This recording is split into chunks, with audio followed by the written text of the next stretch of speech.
I want to start by thanking Digicel and Clement Samuel and Patrice Simon, Janice Sutherland, and the rest of the team from Digicel for assisting in coordinating today's proceedings.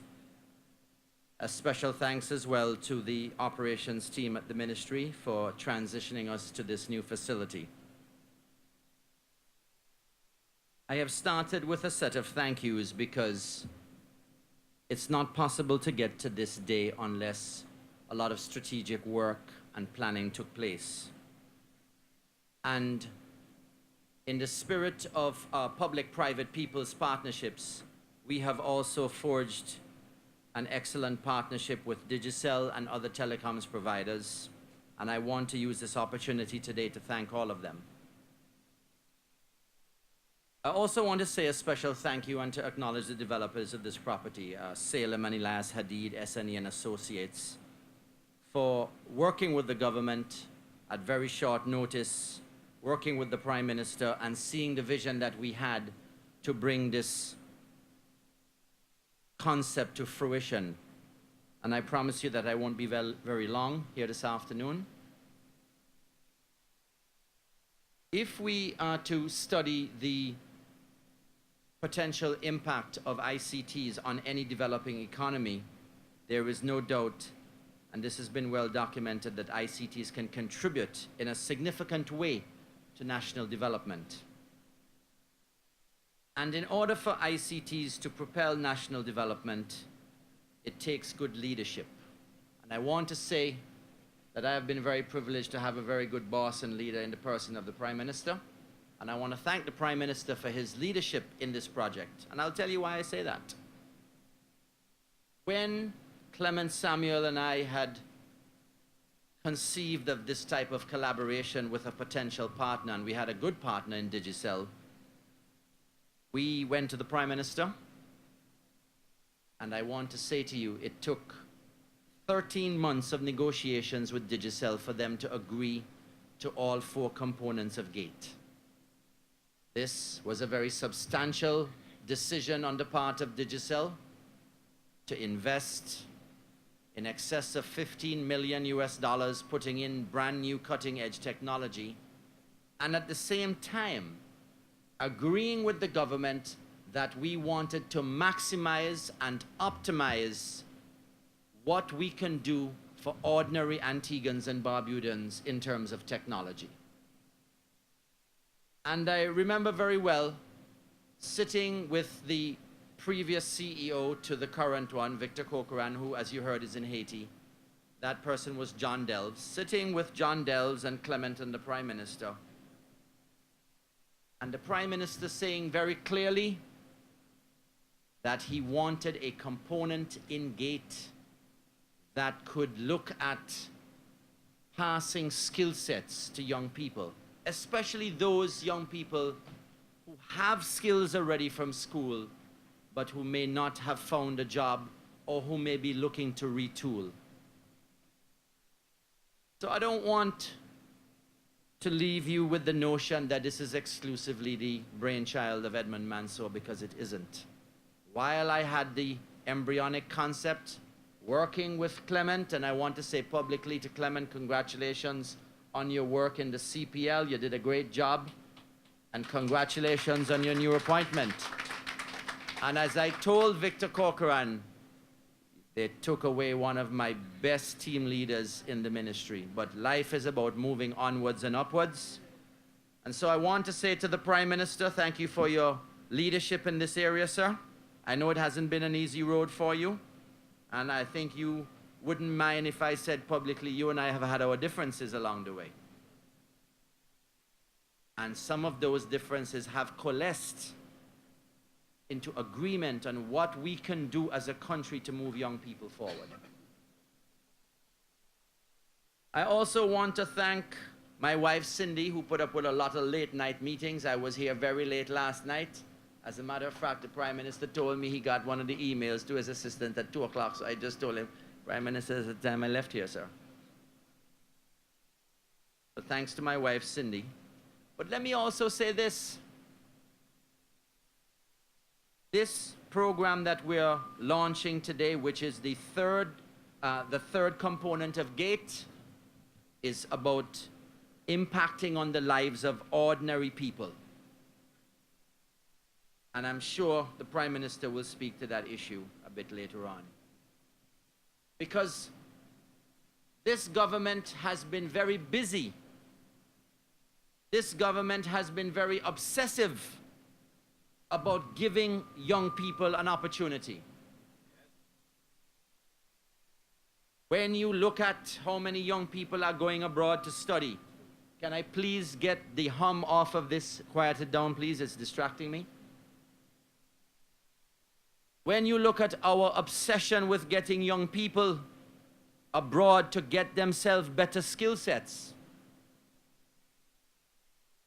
this government should stand tall and proud. Minister Leandro, the Prime Minister, the distinguished ambassador from China, the distinguished ambassador from Venezuela. A lot of young people didn't get a chance to go to university. And I don't mean to sound facetious, but we're bringing skill sets to this institution that can make young people competitive. And when you tour the facility later on, you will see what I'm talking about. So we launched the ICT program, the GATE program, with the computer tablet program, which we call the e-education computer tablets and e-education connectivity. Hundreds and thousands of students have in their possession today a 4G LTE device connected to high-speed internet. First country in the Caribbean to do it. And that is why at the back of your program, we have summarized a decade of leadership in ICTs. A decade of leadership changing this country. Because every single young person in this country, we are going to help them with the teachers, with the Ministry of Education, with the government, with the church, with social partners to get them on a competitive path so that they can make meaningful lives of themselves. And prior to launching that tablet program, where we gave fourth and fifth formers in all the schools access to this technology, you had all the naysayers and the detractors. But I'm not going to get distracted. The Prime Minister is not going to get distracted. Minister Leandro is not going to get distracted. Then we rolled out 4G LTE connectivity for government. About 150 different offices have already been equipped with 4G LTE technology.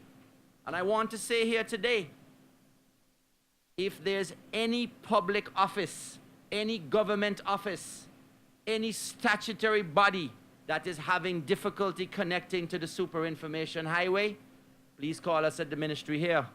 Call me. My number is 464-6249. We will give you internet the next day. We gave it to all the permanent secretaries. We gave it to about 50, 60 different institutions already. When we were negotiating 4G LTE with Digicel, we said to Digicel, we don't want LTE technology only for the elite. We want it so that the government could use it, working class people could use it. And I'm proud to report and to say to you, we are well on our way with those two programs, with those two components. And today, we come to the most important of them all, the ICT Cadet program. The ICT Cadet program is very revolutionary in concept. And we are going to be providing extremely valuable and cutting-edge practical experience to anybody who has a school-leaving certificate. So anybody, whether you're 15 and you'll finish school or you're 50 and you want to retool, we will interview you and we will bring you on and help to train you. This is not no book place. This is a place where we are going to impart practical skills, and there'll be a heavy emphasis on hands-on experience. And in a few moments, you will see a very short video that explains the 4 blocks, and I believe most of you got a copy of the ICT Cadet brochure. It would be remiss of me, Prime Minister, if I did not acknowledge the invaluable assistance of His Excellency Ambassador John Ash in this project, our United Nations Ambassador, soon to be President of the United Nations General Assembly. Antigua is a small country now. Antigua is a small country. And let me say this, a lot of people in this country don't cry in this country. But Antigua is small, but let me tell them something. This government is a Talawa government. This is a Talawa government. And when you see I go in the parliament and I say things that I know my party don't like, I am trying to help my government and my party in my way to get stronger and more Talawa. Because that's what it takes to bring this country forward. We have to get obsessed with our young people. We have to ensure that we can guide them.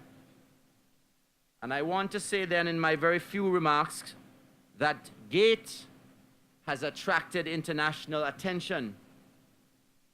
We've had delegations here from St. Vincent, from Barbados, and very shortly, Prime Minister and distinguished ladies and gentlemen, we will come in a delegation of ministers from the government of Papua New Guinea, which is in the Pacific, where Digicel also has operations. Coming all the way to Little Antigua to see what we're doing.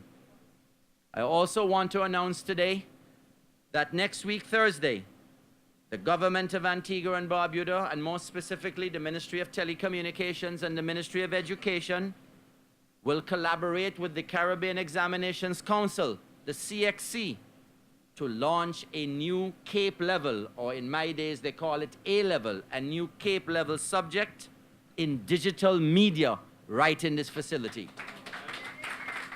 I want to acknowledge the presence of Ms. Michelle Stevens from the CXC. Michelle, welcome back to Antigua.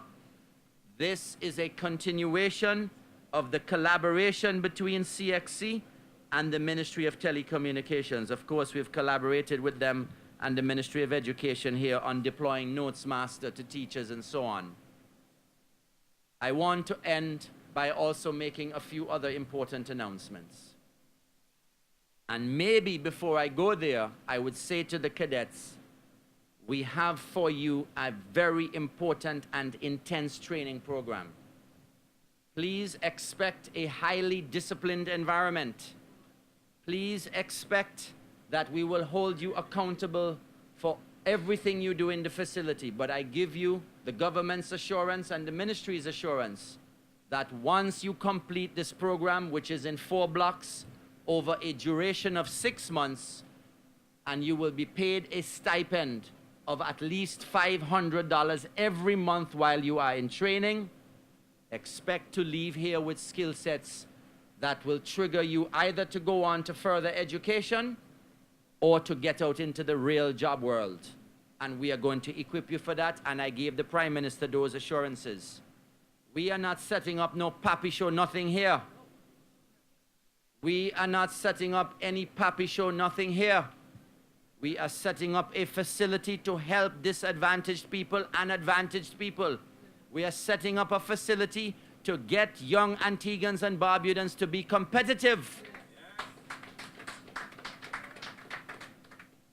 So in the coming weeks and very shortly, we will launch in this facility a full program in mobile app development, which is the biggest thing happening in technology now.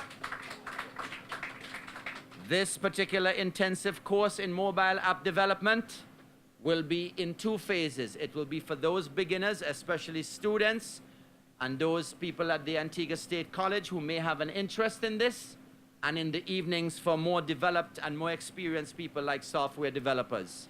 And this is going to be an ongoing collaboration. And I want to shock the Prime Minister and tell him that this evening I am going to say to him that we need to find a minimum of $50,000 to launch that program, because it's going to be money well spent. An intensive program in software development. And we are going to develop apps right in this facility. We will continue our collaboration with the World Bank. I'm going to show the video, folks, in a moment. In terms of open data, And I can't end by acknowledging the Gilbert's Agricultural and Rural Development Center. I don't know if Ms. Roberta Williams and her team is here. Good afternoon, Roberta. I know we promised a while ago to collaborate with you. We are ready, and we have space to work with you so that some of our cadets can benefit from your life skills program, and some of your cadets and your people can benefit from what we have. We're not going to duplicate anything here. So what about the future? Well, let me just end then by saying the future is going to be marked by continuing to position this country as an ICT leader. And we must continue to encourage inward ICT investments. In this regard, we have started as a government discussing with various stakeholders and investment groups about piping fiber to the homes in this country. I am talking about fiber optic technology into your home at reasonable costs. So it's no longer just about phone, data, or the internet and TV, but we're looking at a whole range of pay-per-view services, security services, including CCTV technology, so that people can afford to put it in their home and from your iPhone, log on, or your BlackBerry, log on and see if anybody in your driveway or anybody in your living room, and you can work with the security forces and provide them with footage to deal with some of them vagabonds who up and down in this country. So I conclude by saying I was given a mandate to change the ICT landscape in this country. This change in the landscape has resulted in more ordinary citizens having extraordinary access to technology. We have empowered our education system, we have empowered the public service, and we will continue to work with one and all. And at this stage, I crave your indulgence for a video that is probably around 7 or 8 minutes long. It highlights the 4 components of the cadet program. Thank you for accepting my invitation. God bless you. Thank you very much.